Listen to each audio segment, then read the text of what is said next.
É, muito obrigado. É Giovana que está, o Vinícius está aqui também, Sou eu, professor. né? Boa tarde a todos. Espero que todos estejam bem. Prazer, Vinícius, em vê-lo. O professor José Saraiva também aqui me auxiliando aqui também. É um prazer enorme estar com vocês. Boa tarde, professor. Para dar andamento, para dar andamento no painel 12. ah, Direitos humanos fundamentais, conflitos armados, diferenças identitárias e novas tecnologias nas relações de consumo. Eu gostaria, então, aqui, o Lucas está conosco, Alcice? O professor pode Eu começar, acho. professor? Eu sou o primeiro. Só poderia aguardar só um pouquinho, senhor Paulo? Só um instante, para que nós possamos nos organizar.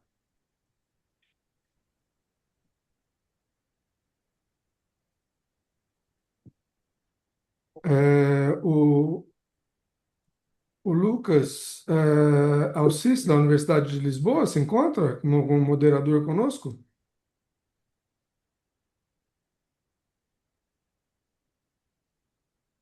Bom,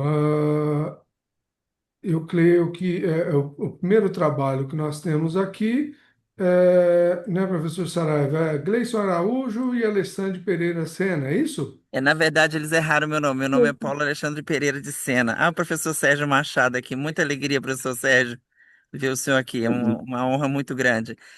Meu colega teve um problema particular agora e eu estou deixando, estou acompanhando um grupo de assim, 50 professores de uma universidade americana e mexicana, então por isso que eu estou num lugar que não é adequado e não os padrões de roupa, de apresentação, mas eu estou em Caraíva, na Bahia, então já vi o tamanho do problema que eu arrumei aqui em relação à internet. Mas tudo bem. Vamos lá, professor. O meu trabalho, o trabalho, ele se refere à questão carcerária, à questão da vigência, da questão da lei em relação à questão da homoafetividade, das questões de relações, do respeito às garantias fundamentais, como o senhor acabou de mencionar, né? A gente tem avançado muito no Brasil nas questões penais, nas questões de direitos humanos, mas a gente ainda patina muito em relação às questões de defesa, às questões de respeito ao público GLBTQIA+, à comunidade, porque é muito complicado quando em cárcere o próprio Estado não define na verdade, qual é o presídio, por exemplo, que pode ser colocado uma pessoa que, por exemplo, é um transexual. No Brasil ainda paira a indefinição completa de entender que essas pessoas elas fazem parte da sociedade, elas são seres humanos e são cidadãos e precisam ser respeitados com sua natureza própria, sua natureza individual e sua natureza de escolha, ou sua natureza de documental e a sua opção sexual em relação à questão documental. O Brasil avançou na questão documental há mais ou menos há 10 anos para cá, pela questão também da aceitação do nome social e do nome, a retirada do nome biológico, a utilização do nome social. Se a pessoa tem uma troca do nome biológico para o nome social, há de convir comigo, que aqui tem belos advogados, eu imagino, que essa pessoa define o seu sexo pelo seu nome, a pessoa automaticamente ela não quer ser enquadrada no sexo biológico, ela quer ser enquadrada naquele que ela escolheu o devido nome. E geralmente uma técnica utilizada de A para B, ou não é de B para C, né? Não é um entendimento próprio. E a gente tem uma bancada no Brasil, muito complexa, muito incompreensível, que faz com que a comunidade trans, por exemplo, ela seja torturada, por exemplo, na questão, por exemplo, de operações da polícia. Uma transexual, ela tem que ser respeitada na questão, ela é uma mulher, então ela não pode ser vistoriada, por exemplo, por um homem, é uma questão muito polêmica. Então a gente olha para o lado do Código Penal e a gente vê que a gente não avançou nas questões de direitos humanos, mas a gente avançou na questão de documental, né? Que seria a área civil, né? O nome. Então, o Brasil é um país muito problemático. O Brasil é o país que mais mata transexuais no mundo. Morre um transexual por dia no Brasil. Em cada 14 horas um é assassinado. E a gente não vê nenhum desenvolvimento, nenhum respeito. E essa questão do cárcere, ela é muito complexa, porque ela é muito polêmica, porque ela mexe com uma coisa chamada preceito religioso no Brasil. Nós ainda temos no Brasil o que a gente chama de culpa católica. O poder católico de presença, ele ainda está muito escrito nas questões da lei, principalmente introduzido em algumas áreas penais. Esse é meu trabalho, eu agradeço muito o professor Cildo, não conheço, só veio pelo nome.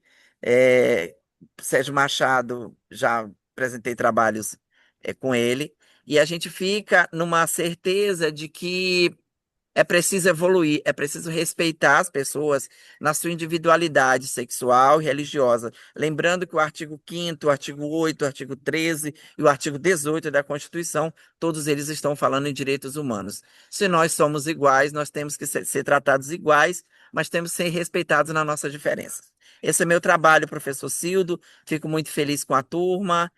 O professor Sérgio Saraiva também agradeço muito, vejo aqui, Obrigado. tenho um respeito muito grande. Uhum. E a gente tem essa situação também na questão do preconceito em relação às transexuais e pessoas do grupo GLBTQIA+, na questão da cota. É uma evolução no Brasil, existe uma cota, mas dentro dela existe um sofrimento muito grande, porque o preconceito dentro do campo universitário e dentro da academia é muito pesado e é muito cruel você não ser respeitado nas suas diferenças. Obrigado, professor. Muito carinho, muito respeito pelo Sérgio Machado, pelo Sérgio Saraiva, pelas outras meninas que estão Obrigado. aqui, a Laura. Esse é meu trabalho e boa tarde para vocês. E agradeço pela paciência de eu ter chamado demais. Obrigado. Não, que isso, é um prazer, Boa viu? tarde. Seja sempre bem-vindo. Nós estivemos juntos nesse congresso no ano passado, Paulo. Eu sei. Não, isso, um prazer em tê-lo aqui novamente, viu? Muito sucesso para você aí E eu na sua posso dizer pesquisa. para vocês, para terminar, que eu fui a primeira agência de viagem do Brasil a criar grupos que não era nem GLBTQIA+, era GLS ainda, né? A sigla estava pequena em 3 letras, hoje tem mais. Então, eu posso dizer para vocês que o respeito, ele tem que ser mútuo. O entendimento é mútuo. A gente tem que respeitar a diferença das pessoas, a gente tem que respeitar o direito das mulheres, assim como o direito daquelas que assumiram sua sexualidade no campo feminino ou no campo masculino. Muito obrigado e boa tarde. Boa tarde. É, professor Saraiva, nós faremos um comentário final, né? Deixa, tá me ouvindo bem, professor Eu queria Silvio? que Sim, sim, fizesse sim. agora, porque eu sei que a minha Te carga não vai ouvimos, te aguentar. ouvimos bem, Ah, viu? Bom, aham. então passamos a palavra a Jéssica Silva Cardoso, né, que vai falar sobre inovações disruptivas e os vazios regulatórios, implicações para o consumidor e para o desenvolvimento econômico. Olá, Jéssica, boa tarde, seja bem-vinda. boa tarde, muito obrigada. Eu vou projetar slides aqui, só um momento, Fique à vontade. estou abrindo aqui.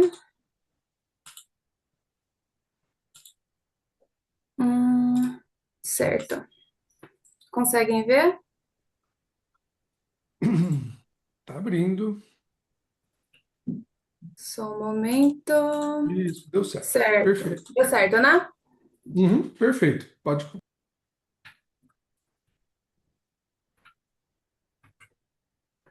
Só um momento. Certo. Bom, boa tarde a todos. Primeiramente, eu já gostaria de agradecer o moderador desse painel, professor Cildo. Meu tema é inovações disruptivas e vazios regulatórios, implicações para o consumidor e para o desenvolvimento econômico. Eu sou Jéssica da Silva Cardoso. Rapidamente, uma breve apresentação. Eu sou mestranda em Direito Político e Econômico pela Universidade Presbiteriana Mackenzie. Me formei também pela Universidade Presbiteriana Mackenzie. Minha linha de pesquisa é Poder Econômico e seus limites jurídicos. Vamos lá. Inicialmente, nós vemos que a inovação e desenvolvimento econômico configuram campos intrinsecamente ligados, uma vez que a aplicação da ciência, mediada pela tecnologia, possibilita a atribuição de novos valores a elementos já existentes, produzindo significativas repercussões econômicas. E embora grande parte das análises tenha relevância empresarial nesse processo e para o desenvolvimento econômico, algo que muitas vezes é deixado de lado é a perspectiva do consumidor, que figura como um dos principais sujeitos afetados nessa relação.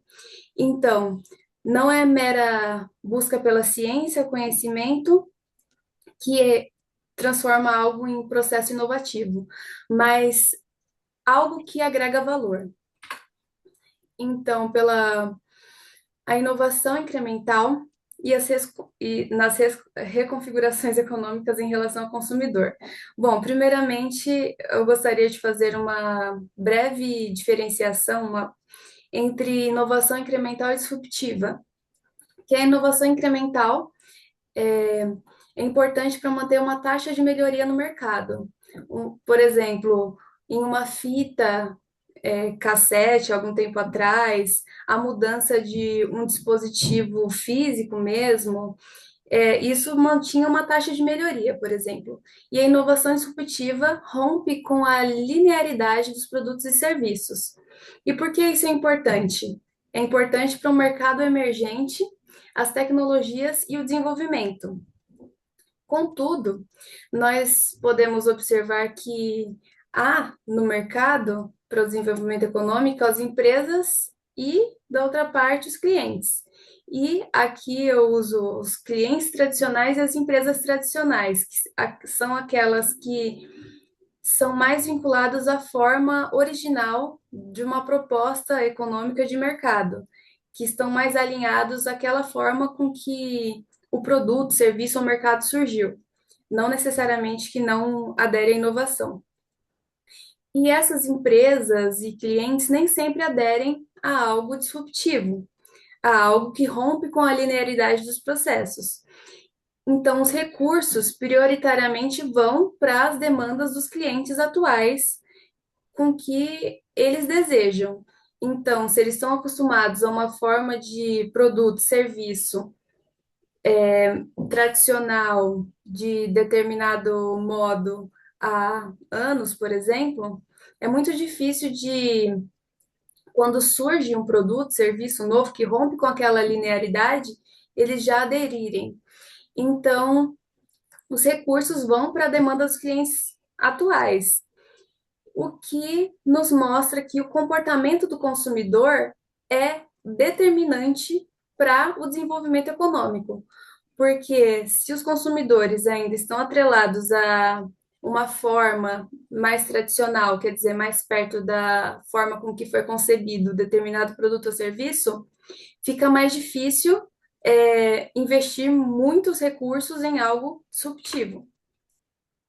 O que nós vemos na teoria de Schumpeter, né? O neo-schumpeteriano, que temos a inovação como motor de crescimento econômico, o processo de destruição criativa, como descrito por Schumpeter, que não necessariamente é uma destruição, mas uma descontinuidade, que revoluciona a economia de dentro para fora. Continuando. Quanto aos desafios do consumidor frente às inovações em plataformas digitais, eu trouxe que, dentro dessas inovações disruptivas, há os mercados digitais, que são intermediários multilaterais, que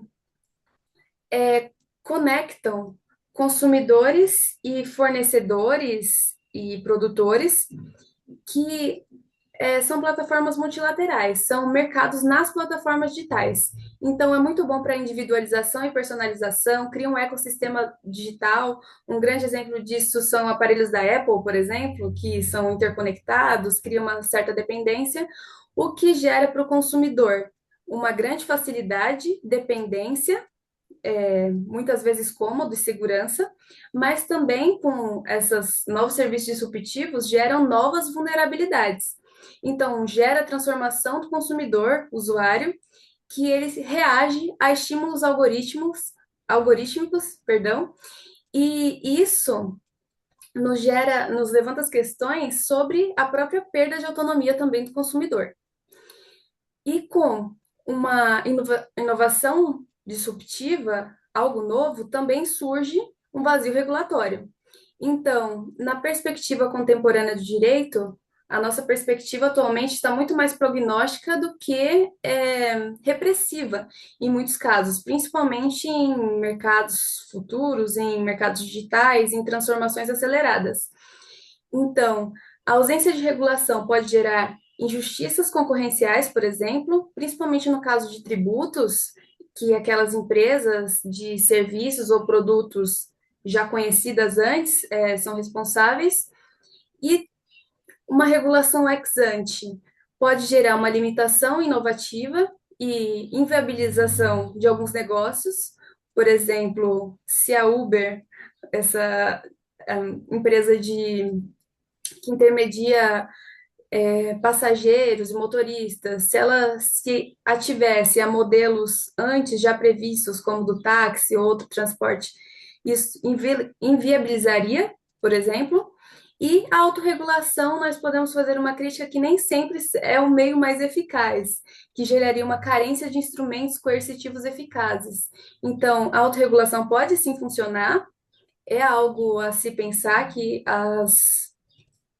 pode dar certo, mas nem sempre isso pode ser eficaz do modo coercitivo. Então, eu proponho a solução das regulações flexíveis e adaptáveis em modelo híbrido, com fiscalização, transparência e governança de dados, por exemplo, com a incursão de sandboxes regulatórios experimentais para um meio mais controlado de regular determinado algo inovativo, disruptivo ou não, e testar a viabilidade e a eficácia dessa regulação para caminhar junto, porque nós sabemos que não regular também é um ato de regulação. Então, equilibrando a fiscalização, transparência e governança de dados, acredito que seria uma boa saída também para proteger o consumidor. Muito obrigada. Encerro aqui minha apresentação.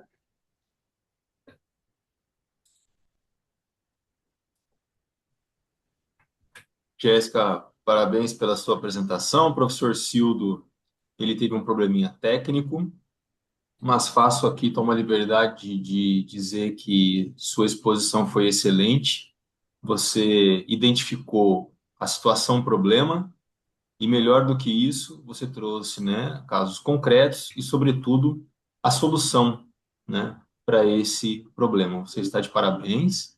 Eu passo a palavra para os comentários do professor José Sérgio Saraiva. Muito obrigado, professor Vinícius Ferreira. É uma honra também estar aqui, compartilhando aqui esse espaço e essa responsabilidade. Vanessa, de fato, né, nós tínhamos até com o Paulo Sena, deixar para fazer o comentário lá ao final, mas rapidamente aqui, é importante, de fato, a sua pesquisa, seu trabalho é importantíssimo, porque no final da linha não há dúvida nenhuma que é a proteção ao consumidor. Pode haver as mutações, sejam elas disruptivas ou não, né? E o desenvolvimento econômico, ele gera mesmo essa necessidade de autorregular, né? Senão nem inovação não seria, né? Mas o seu trabalho traz e aponta resultados importantes, né? Que são propostas que você traz, né? Isso é muito importante na pesquisa. Por isso, você está de parabéns, sim. E olha, né, voltar aí essa perspectiva no seu olhar também no mundo globalizado, né? Com a União Europeia também com um regulamento próprio e que quer queira, quer não, né, acaba designando para nós, né, algumas disrupções aqui na relação de consumo. O que nós não podemos perder é exatamente essa proteção ao consumidor. Nosso judiciário é bem conservador nesse sentido, né? Mas parabéns, é uma visão muito importante e uma proposta, então, excelente sobre o ponto de vista dessa proteção ao consumidor. Tá? Parabéns, Vanessa. Muito obrigada. Obrigada, Vinícius. Obrigada, professor José Sérgio.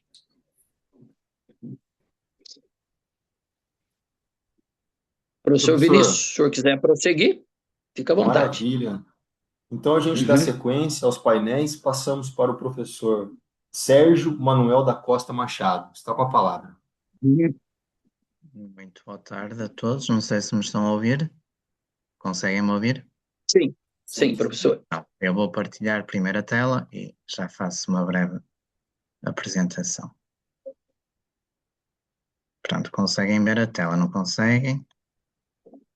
Sim. Sim. Pronto, obrigado. Pronto.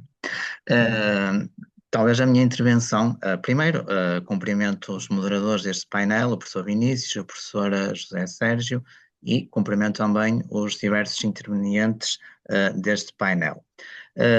Eu sou professor de Direito na Universidade de Lusíada, no Porto, em Portugal. Neste momento estou no Porto, em Portugal. E uma das áreas da minha investigação é o direito do consumo, com uma perspectiva diferente daquela que a Jéssica da Silva Cardoso apresentou. É uma perspectiva diferente. O direito do consumo na União Europeia, nomeadamente também em Portugal, daquele que têm no Brasil. Portanto, eu vou fazer uma breve abordagem acerca da proteção do consumidor na economia colaborativa. E vou tocar aqui em alguns aspectos que a Jéssica também tocou na sua apresentação. Portanto, o que é isto da economia colaborativa? Sabemos hoje que as relações de consumo estão inerentes também não àquele comércio tradicional de rua, de loja, mas sim numa perspectiva de contratarmos através de quê? Da internet. E hoje a internet tem um papel preponderante nas relações de consumo. Portanto, a economia colaborativa refere-se a quê? A modelos económicos baseados em quê? Na partilha, na troca, na permuta, na utilização temporária de bens, como por exemplo o quê? No alojamento, no transporte, por exemplo, na Uber, nos serviços domésticos. Portanto, estes modelos criam aqui relações entre um consumidor, um prestador de um serviço e uma plataforma digital online, como por exemplo a Uber. Há aqui, assim, o que é? Uma relação triangular. E nesta relação triangular, os problemas que se colocam aqui nesta economia colaborativa, nomeadamente no seio da União Europeia, é quando nós temos, nomeadamente, um consumidor, temos uma plataforma digital, mas do outro lado, o prestador de serviço não é um profissional, é um particular. E aqui é que surgem as diversas problemáticas. Portanto, se nós tivéssemos do outro lado um profissional, como já vamos ver qual é o conceito de profissional no seio da União Europeia, não há qualquer problema. O problema aqui é no surgimento da responsabilidade, quando há faltas de informações, nomeadamente para o consumidor. Portanto, aqui o problema que, sobretudo, surge é quando nessa relação triangular nós temos um consumidor e, do outro lado, temos uma pessoa que não faz isso o seu modo de vida, não é isso a sua profissão, mas está a vender ou a prestar um serviço a um consumidor. Portanto, aqui o problema é sabermos quem é que será responsável perante o consumidor. Quem é o consumidor no direito português, e nomeadamente nas diretivas ou com base no direito da União Europeia. Portanto, atendendo à legislação portuguesa, por exemplo, na legislação portuguesa nós não temos um código do consumidor, como vocês têm, por exemplo, no Brasil. Nós temos aqui um vasto conjunto de legislação em que nas diversas diplomas legais de defesa do consumidor temos esta noção que é mais relevante, que é na Lei de Defesa do Consumidor. Portanto, nomeadamente na definição, nós temos aqui, considera-se consumidor todo aquele que seja fornecidos bens, prestados serviços ou transmitidos quaisquer direitos destinados a seu uso não profissional por pessoa que exerça com caráter profissional uma atividade económica que visa a obtenção de benefícios. A par disto, nós temos aqui diversas definições nas diversas diretivas da União Europeia, com o encontro desta definição que eu acabei de referir face ao direito português. Portanto, posso atender, nomeadamente, a esta primeira diretiva, que nos diz que o consumidor é qualquer pessoa singular que, nas práticas comerciais abrangidas pela presente diretiva, atua com fins que não incluam no seu âmbito comercial, industrial, artesanal ou profissional. Passando à frente, quem é o profissional? Portanto, entende-se por profissional qualquer pessoa singular ou coletiva que, no que respeita às práticas comerciais abrangidas pela presente diretiva, atua no âmbito da sua atividade comercial, industrial, artesanal ou profissional e quem atua em nome ou por conta desse profissional. Deixo só a nota que, para o direito da União Europeia e também para o direito português, o consumidor tem que ser sempre uma pessoa singular e não uma pessoa coletiva, ao contrário do profissional, que é sempre, pode ser uma pessoa singular ou uma pessoa coletiva. Portanto, com base nesta economia colaborativa, há vários diplomas que tentam proteger o consumidor, porque o consumidor é, por assim dizer, o elo mais fraco de uma cadeia de consumo. Por exemplo, temos a Diretiva de 2011/83, a Diretiva de Direitos dos Consumidores, em que deve ser prestado uma informação total e com uma transparência que o consumidor possa adquirir um serviço ou um bem de forma esclarecida. Portanto, temos aqui a proteção no âmbito dos direitos da informação, bem como também nesta diretiva de 2005/2029, que protege o consumidor de práticas comerciais desleais.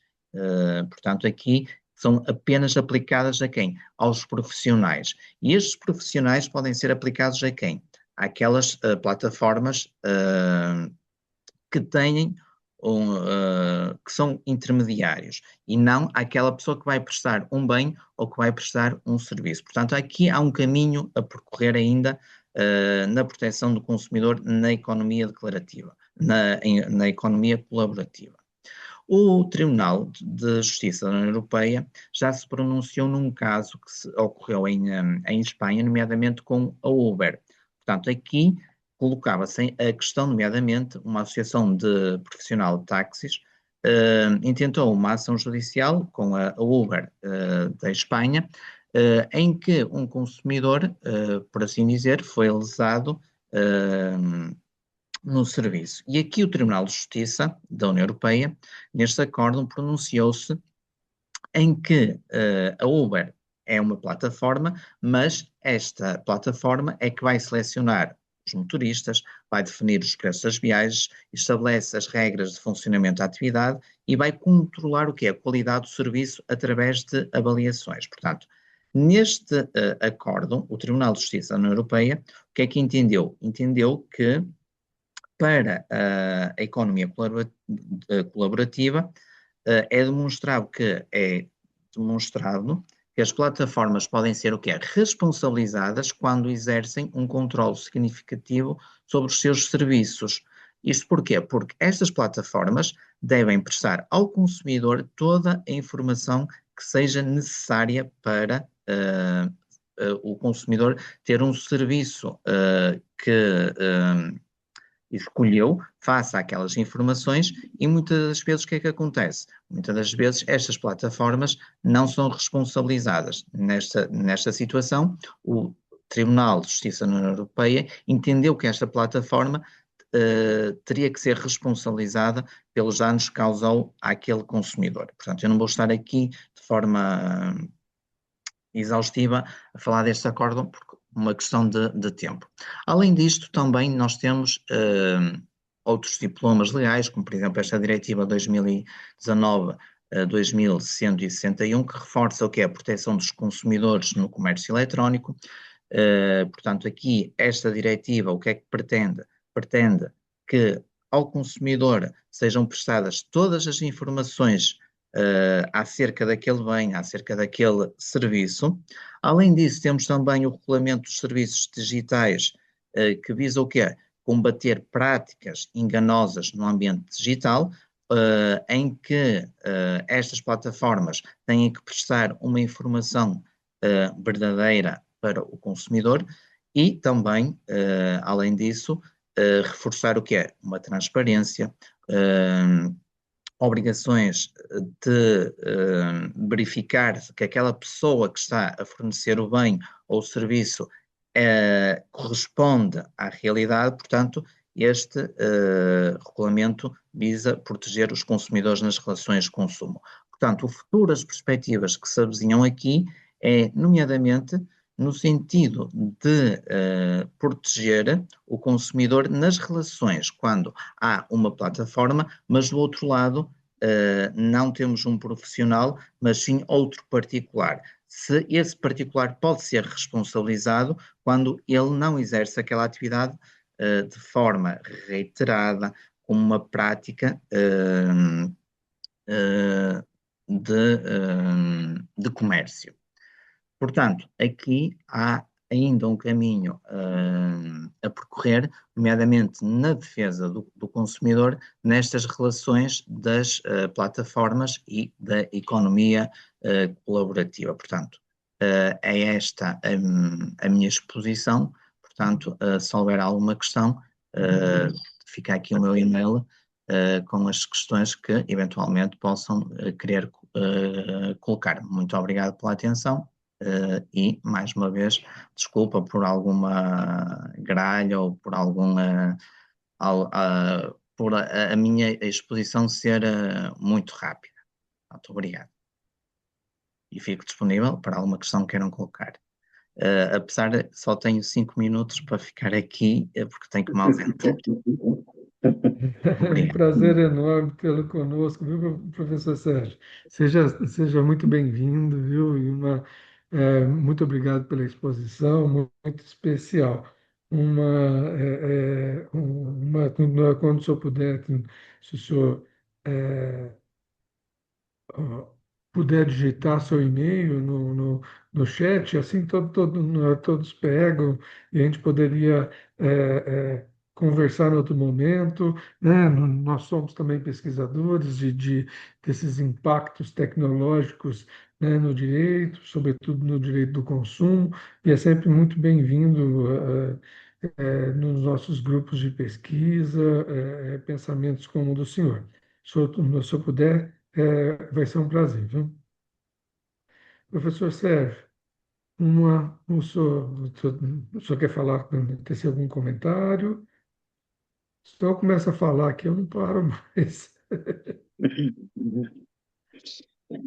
Bom, professor Cildo, para mim, assim, ouvi atentamente, eu acho que os dois trabalhos se complementam, inclusive o da Jéssica, né, tendo em vista as inovações e essas mutações próprias do desenvolvimento econômico, isso a nível, então, global e principalmente na União Europeia, mas eu fiz uma digressão aqui no nosso direito que, nessas duas situações, o que não pode, de maneira nenhuma, numa economia colaborativa ou de alguma forma, é chegarmos a um monopólio, a um truste, um cartel, enfim, porque nós temos, ao final, a proteção ao consumidor.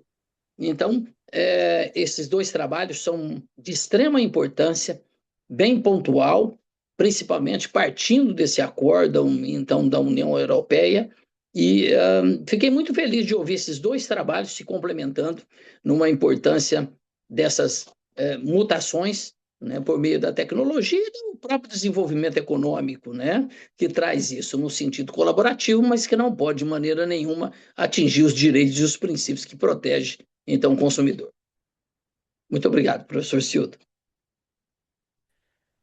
Uma, Bom, eu fiquei muito impressionado aqui com os trabalhos, bem impressionado, viu, sobretudo com os dois últimos, né? Mas tinha, não de forma desrespeitosa com o primeiro, é que, na verdade, o primeiro tinha um outro apontamento. E como esse grupo teve união de várias áreas, a gente acaba tendo então, uma dificuldade, às vezes, de fazer pontos de convergência. Mas, de qualquer forma, os três trabalhos eles apresentaram assim um eixo comum relevante, né, e contemporâneo, uma preocupação com sujeitos vulneráveis diante de estruturas institucionais ou estruturas econômicas assimétricas. ah, no campo, seja no campo dos mercados digitais, né, da economia colaborativa, né, e também do sistema penal, por que não, né? Como bem trouxe o pesquisador Sena, né, que estava lá na Bahia. Então, mesmo que em ramos distintos de direitos, fazem parte de uma leitura assim orientada, né? Mobilizando direitos fundamentais, de dignidade, sobretudo dignidade da pessoa humana, proteção do consumidor, que mais a igualdade material, né? Segurança jurídica como um parâmetro normativo central, né? Assim, o trabalho da Jéssica, eu pesquiso muito, tá? Inovações disruptivas, o pensamento de Joseph Schumpeter sobre essas questões, o grande problema nosso dos vazios regulatórios, tá? O problema que a gente tem né, eu pesquiso bastante sobre essas questões, né? Se você quiser, eu separei alguns textos para vocês, Christensen, Shoshana Zuboff, né? Que já devem ser, né? Sobretudo, Julie Cohen, né? Eu acho que é especial para poder ajudar. Mirelle Hildmann, né, Frank Pasquale, vocês já não conhecem. A gente tem no Brasil, né, grandes autores que pesquisam essas questões, principalmente o Sérgio Amadeu da Silveira, o, da Universidade Federal do ABC. Tá? Ele é especial sobre essas questões, um pesquisador. Ele me apresentou eh, o, o Nick Codry e o Ulisses Merrias, né, que escreve sobretudo sobre essas plataformas, e os problemas das inovações trazem para a sociedade em geral. Bom, tem muitas coisas, né? Só que o professor Sérgio Manuel ele não pôde ficar, mas eu também separei algumas coisas, né? Também né, alguns autores para poder auxiliá-lo aí no aprofundamento futuro. E o trabalho do Sena, né, do Gleidson Araújo, né, também eu acho que é importante, às vezes, nós temos casos no mundo, né, sobre sobre articulação de garantismo penal, dignidade da pessoa humana, direitos sexuais, direito de gênero, né, aplicado sobretudo às questões de execução penal. Né, tem muitos exemplos, aí, bons exemplos, né, e vários autores. Então, se quiserem entrar em contato, eu coloquei meu e-mail, né, vou, vou aqui também colocar o e-mail eh, do, do professor Saraiva, Uhum. para que a gente, para que vocês possam ter acesso também a essa, se quiserem, né, a conversar conosco, a debater conosco. Se alguém quiser falar alguma coisa, fica à vontade, tá? Nós estamos aqui abertos às discussões. Gostaria de agradecer as indicações. Muito obrigada. Entrarei em contato, sim. Uma, tem o e-mail aí, fica à vontade, viu? Eu lhe passo, assim que possível, eu lhe passo aqui. Então, eu teci alguns comentários aqui sobre cada um dos artigos, foi rapidinho, mas eu faço assim que puder, eu já encaminho inclusive alguns textos que eu tenho aí. Essa, como eu pesquiso na mesma área que vocês, fica fácil. Deixa eu só colocar o e-mail do professor Saraiva aqui. Uhum. Já estou colocando no chat aqui.